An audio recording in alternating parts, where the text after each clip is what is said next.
Supreme কোর্টের প্রধান বিচারপতি সৈয়দ রেফাত আহমেদকে সংবর্ধনা দিয়েছে সুপ্রিম কোর্ট আইনজীবী সমিতি ও অ্যাটর্নি জেনারেলের কার্যালয়ের পক্ষ থেকে। আপিল বিভাগের ১ নম্বর এজলাসে প্রধান বিচারপতির সংবর্ধনা অনুষ্ঠান হয়। জুলাই অভ্যুত্থানে শেখ হাসিনার পতনের পর গত বছরের ১১ আগস্ট দেশের ২৫তম প্রধান বিচারপতি হিসেবে শপথ নেন সৈয়দ রেফাত আহমেদ।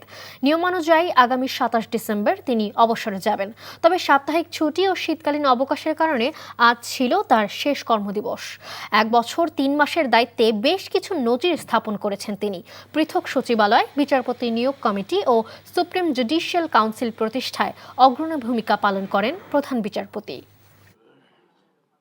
উনি বিচার বিভাগে দায়িত্ব নেওয়ার পর যে সমস্ত ল্যান্ডমার্ক জাজমেন্ট দিয়েছেন এবং বাংলাদেশের অনেক সংস্কারের পথিকৃৎ হিসাবে উনি আমাদেরকে আলোর পথ দেখিয়েছেন।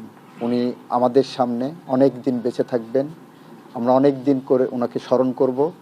আমাদের শ্রদ্ধায়, ভালোবাসায়, সংকটে সৈয়দ রেফাত আহমেদের উপস্থিতি আমাদের মধ্যে থাকবে। বাংলাদেশে যত অবিচার হয়েছে, বিচারের মহাসড়ক থেকে বা বিচারের রেল লাইন থেকে মানুষ ছিটকে পড়েছিল। উনি আসার পরে গত ১৬ মাসে সেই মহাসড়কে আমাদেরকে তুলে দিয়েছেন। আমরা সেই পথ ধরে হাঁটতে চাই।